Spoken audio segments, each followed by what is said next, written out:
Maraknya kasus bullying atau tindak penindasan yang terjadi di lingkungan pendidikan yang dilakukan oleh sejumlah remaja SMP negeri di Malang, Jawa Timur yang diduga menjadi korban kasus ini dengan memanggil sejumlah pihak.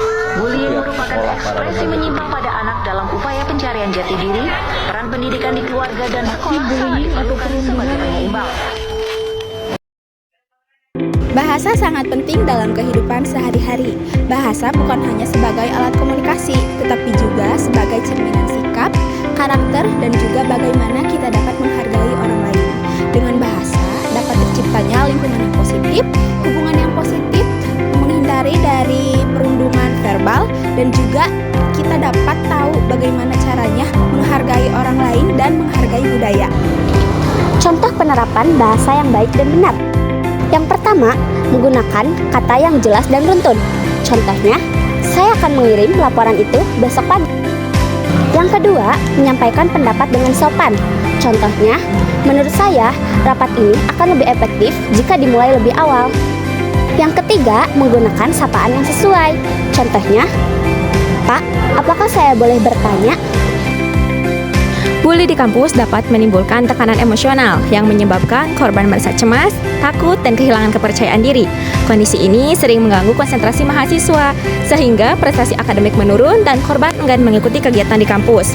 Di sisi lain, pelaku pun beresiko terkena sanksi sosial dan juga kehilangan reputasi. Lingkungan kampus pun jadi tidak aman karena munculnya rasa takut dan juga ketegangan. Bahkan, kondisi seperti ini pun dapat merusak citra kampus karena merusak sebagai tempat yang aman dan nyaman untuk melakukan pembelajaran.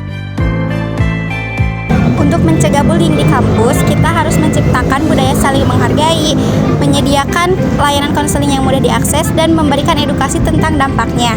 Selain itu, kampus juga harus menciptakan lingkungan pergaulan yang positif dan mendorong dosen dan mahasiswa untuk memantau dan merespons tanda-tanda awal dari perundungan.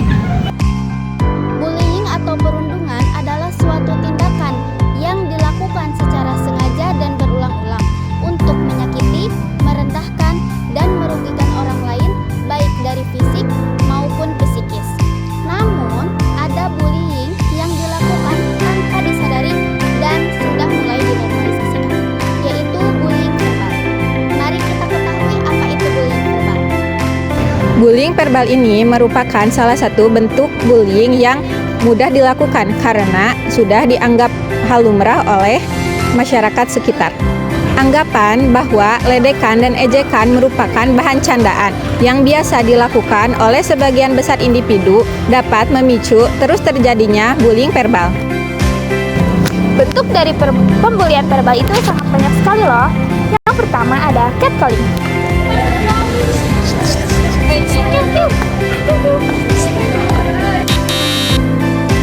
Yang kedua ada meledek fisik orang lain.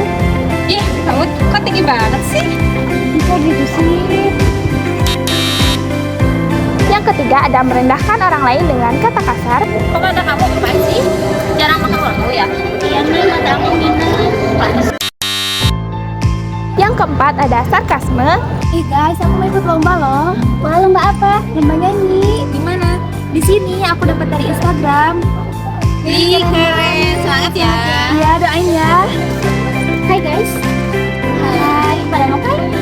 Biasa. Tadi aku dengar ada yang mau ikut lomba. Iya. Siapa? Serius? Tuh, siapa? Kamu malah nggak saya? Yakin bakal menang. Dan yang kelima ada menggosip.